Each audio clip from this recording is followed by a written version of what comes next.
Assalamualaikum warahmatullahi wabarakatuh. Halo anak-anakku kelas 5 semuanya. Bagaimana kabarnya? Semoga senantiasa dalam keadaan baik ya. Di tengah pandemi ini, jangan lupa untuk selalu menjaga kesehatan dan mematuhi protokol kesehatan. Nah, sebelum memulai pelajaran, alangkah baiknya kita berdoa terlebih dahulu. Berdoa menurut agama dan keyakinan masing-masing dimulai. Berdoa selesai. Oke, Ibu mau memperkenalkan diri terlebih dahulu. Perkenalkan, nama Ibu Khailifa Zakia Azhara. Anak-anak bisa memanggil dengan panggilan Ibu Kai. Oke, pada kesempatan hari ini kita akan belajar muatan pembelajaran pendidikan kewarganegaraan kelas 5 pada tema yang ketiga, subtema yang ketiga pada pembelajaran yang keempat.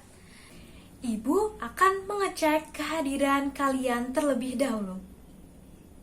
Adakah di antara kalian yang tidak masuk pada hari ini? Atau ada teman kalian yang mungkin berhalangan hadir? Alhamdulillah, semuanya masuk ya. Nah, maka dari itu, kita harus senantiasa menjaga kesehatan supaya tidak terkena serangan penyakit ataupun virus-virus yang lain. Tetap jaga kesehatan, tetap olahraga, dan makan makanan yang bergizi. Adapun kompetensi dasar dan indikator pembelajaran yang akan kita pelajari ke depannya adalah sebagai berikut. Indikator pembelajaran 1.3.1 menerima keberagaman yang ada di masyarakat dan realitas Bhinneka Tunggal Ika. 2.3.1 menerapkan sikap toleran terhadap realitas Bhinneka Tunggal Ika. 3.3.1 mencermati nilai kebersamaan di dalam masyarakat. Dan yang terakhir 4.3.1 berdiskusi tentang pentingnya nilai kebersamaan. Tujuan pembelajaran pada hari ini adalah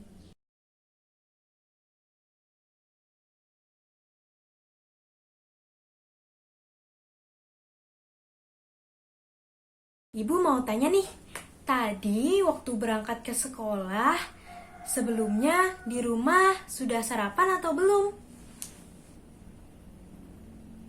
Ya, ada beberapa yang sudah sarapan dan ada beberapa yang belum sarapan.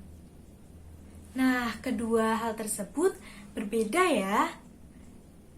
Kemudian, adakah di antara kalian yang mempunyai hobi membaca? Ya, cukup banyak ya. Kemudian ada yang punya hobi menulis? Ya, ada. Kemudian hobi melukis?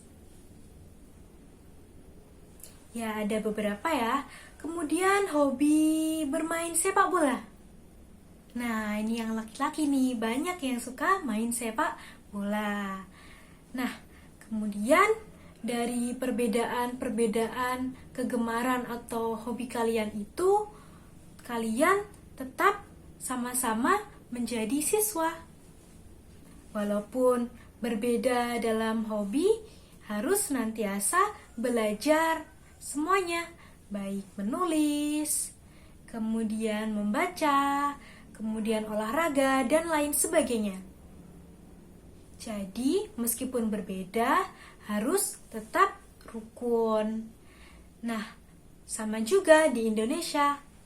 Di Indonesia memiliki keragaman atau perbedaan dari berbagai hal.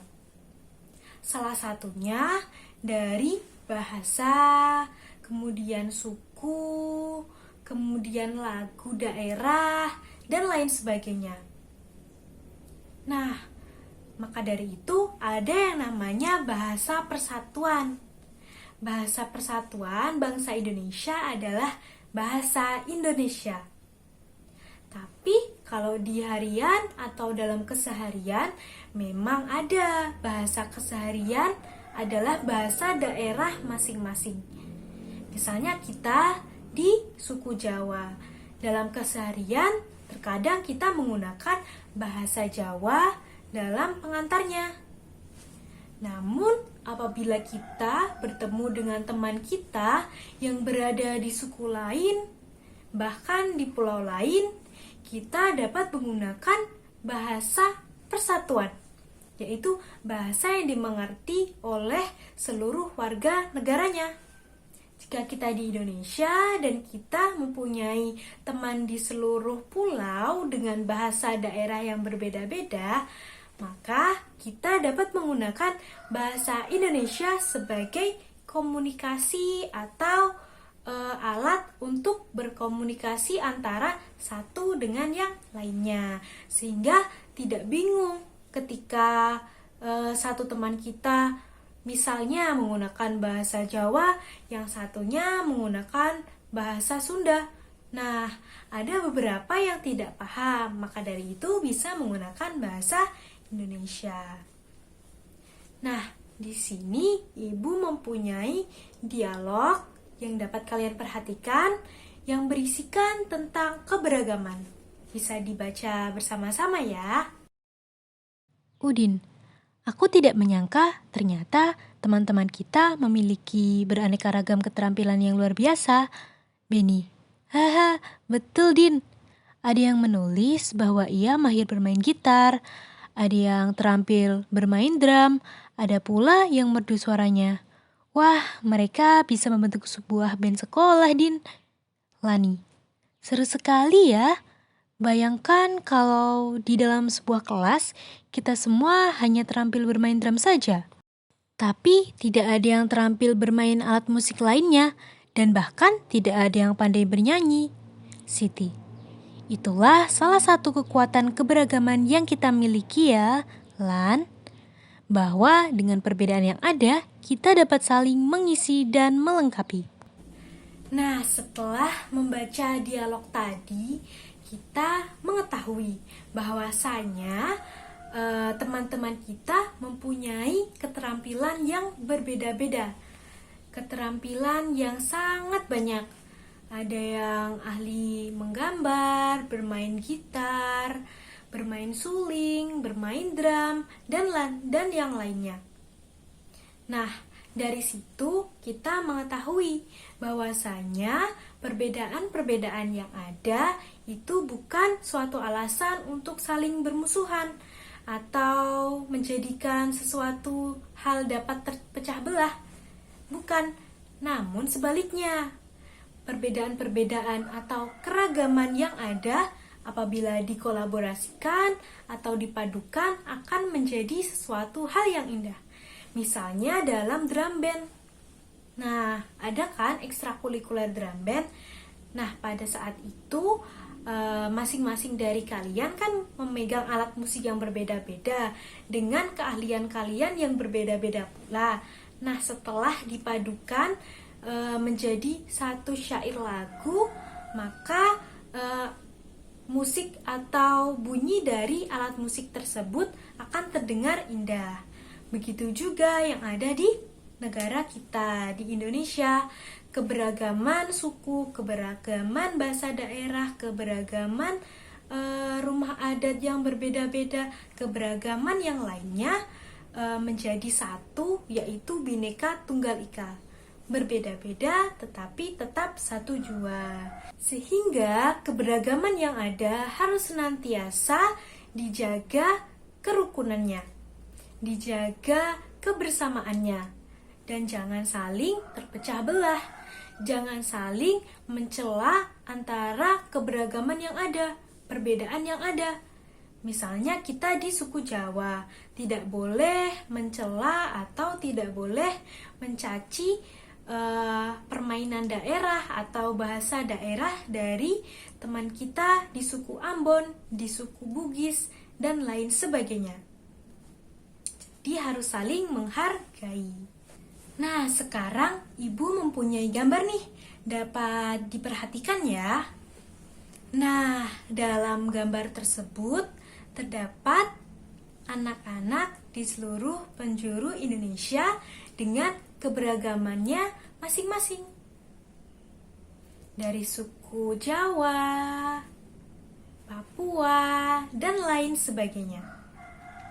Nah, maka dari itu ada namanya toleransi.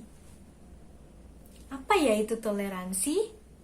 Yaitu sikap menghargai, tidak mencela.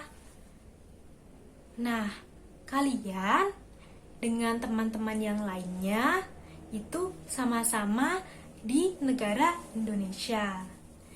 Jadi harus saling menghargai atau harus mentoleransi perbedaan yang ada.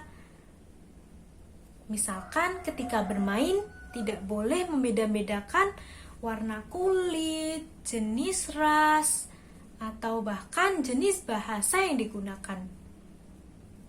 Pentingnya toleransi itu akan saling menghargai dan tidak terjadi permusuhan atau perselisihan. Sekarang Ibu mempunyai satu teks bacaan. Kalian bisa membaca secara bersama-sama ya. Sanggar Tari, wadah para penari tradisional. Sanggar Tari merupakan sebuah organisasi yang sengaja dibuat untuk mewadahi kreativitas seni warga masyarakat, khususnya dalam hal seni tari. Disinilah tempat berkumpul mereka yang ingin mengenal lebih dekat tentang tarian tradisional khas daerah mereka. Sanggar Tari juga tempat berkumpul para penari di daerah sekitar yang ingin memajukan dan melestarikan budaya daerah mereka. Salah satu sanggar tari yang aktif dalam melestarikan tarian tradisional daerah mereka adalah Sanggar Tari Kembang Tigarun dari Kalimantan Selatan. Sanggar tari ini memiliki misi menumbuh dan memupuk cinta budaya Nusantara, khususnya daerah Kalimantan Selatan sehingga tetap lestari. Sanggar tari ini juga menciptakan berbagai kegiatan seni di lingkungan sendiri yang kelak dapat maju hingga ke jenjang internasional sehingga dapat mengharumkan nama bangsa. Sanggar Tari Kembang Tigarun ini tidak membatasi anggotanya. Semua dapat menjadi anggota, baik itu mereka yang baru masuk ke dunia seni tari ataupun mereka yang memang sudah lama berkecimpung di dunia tari. Hal ini tetap mengacu pada tujuan didirikannya sanggar ini, yakni mewadahi para muda-mudi Kalimantan Selatan untuk menyalurkan minat, bakat, dan kekreativitasan di bidang seni tari.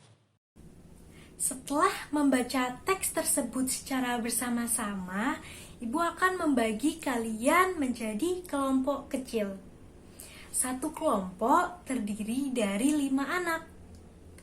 Nah, kelompoknya sesuai nomor absen ya. Jadi nomor absen 1 sampai nomor absen 5 adalah kelompok pertama. Nomor absen 6 hingga nomor absen 10 kelompok yang kedua. Begitu seterusnya. Nah, masing-masing kelompok nanti akan ada tugas dari Ibu. Tugasnya apa ya? Setiap kelompok akan menjelaskan apa sih perbedaan yang terdapat dalam teks tersebut dan bagaimana toleransi yang ada di dalamnya. Nah, setelah berdiskusi, nanti hasilnya akan kalian presentasikan secara berkelompok bergantian. Kita tinggal hidup bermasyarakat. Oleh sebab itu, ada juga nilai keberagaman dan nilai perbedaan yang ada di masyarakat pula. Tidak hanya di lingkungan sekolah ataupun di lingkungan bermain kalian saja, tapi keberagaman juga ada di masyarakat. Nah, biasanya cara memupuk nilai kebersamaan di antara kita dengan tetangga, kemudian dengan orang tua, dengan keluarga ketika bermasyarakat, bagaimana ya? Ada yang tahu? Ya, tepat sekali. cara memupuk kebersamaan di lingkungan masyarakat itu dapat dengan cara kerja bakti secara bersama-sama atau gotong royong. Biasanya di desa ada gotong royong setiap hari Minggu. Nah, pada saat itu baik dari orang tua, bapak, ibu, kemudian dari anak-anak, dari remaja itu berkumpul di desa, membersihkan desa secara bersama-sama. Kemudian ada juga yang acara selanjutnya adalah makan bersama. Adapun keragaman sosial budaya yang ada di Indonesia itu akan menjadi suatu pembangun dalam pembangunan nasional. Kira-kira kenapa ya? Ya, tepat sekali bahwa keragaman yang ada itu menjadi ciri khas atau suatu hal yang unik dari bangsa Indonesia. Maka dari itu, banyak warga dari negara lain yang ingin berkunjung ke Indonesia untuk berwisata, untuk belajar, untuk mengeksplor, dan lain sebagainya. Nah, maka dari itu bisa menjadi salah satu cara untuk meningkatkan pembangunan nasional dari segi pariwisata. Nah, karena keindahan alam Indonesia sangat cantik dan keberagaman suku dan perbedaan yang ada sangat banyak dan sangat luas, namun di Indonesia masih memegang teguh Bhinneka Tunggal Ika. Dengan beragam suku, beragam bahasa yang sangat banyak menyebar dari Pulau Sumatera, Sabang hingga Merauke, namun kerukunan masih terjalin di Indonesia. Itulah salah satu hal yang unik dan yang memicu adanya keinginan dari negara lain untuk datang ke Indonesia. Dari keberagaman yang ada menghasilkan sesuatu yang luar biasa. Karena tidak selamanya perbedaan itu adalah sesuatu hal yang harus dimusuhi atau dihancurkan, bahkan dipisahkan. Tidak, bahwa keberagaman perbedaan yang ada justru menjadi suatu hal yang menjadikan kita sebagai warga dapat hidup secara bersama-sama, hidup berdampingan, dan saling toleransi. Itulah pentingnya kita paham akan keberagaman dan perbedaan dan bagaimana cara kita untuk menyikapi perbedaan yang ada. Kira-kira apa ya manfaat dari keberagaman sosial budaya yang ada di Indonesia? Kalian bisa mengisi pada tabel berikut ini.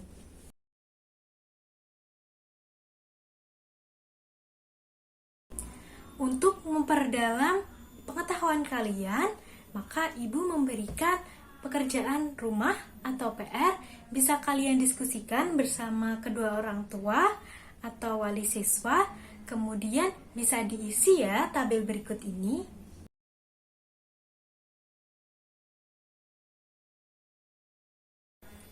Wah, anak-anak ibu sudah hebat, sudah pintar, sudah mengetahui nilai keberagaman, arti perbedaan, sikap toleransi, dan nilai keberagaman. Mulai dari diri kita sendiri, kita harus senantiasa menghargai perbedaan yang ada. Perbedaan itu indah, perbedaan itu adalah sesuatu hal yang bisa membuat kita menjadi bangsa yang besar, bangsa yang maju, dan bangsa yang dihormati oleh bangsa yang lain. Oke, mungkin cukup sekian penjelasan materi dari ibu. Jangan lupa PR-nya dikerjakan. Terima kasih yang sudah bertanya. Kalian hebat-hebat semua, sudah paham semua. Sebelum mengakhiri pembelajaran pada hari ini, alangkah baiknya kita berdoa terlebih dahulu. Berdoa sesuai agama dan keyakinan masing-masing dimulai. Selesai. Oke, terima kasih. Apabila ibu ada salah kata, mohon maaf. Tetap jaga kesehatan, tetap semangat, jangan putus asa. Terima kasih. Wassalamualaikum warahmatullahi wabarakatuh.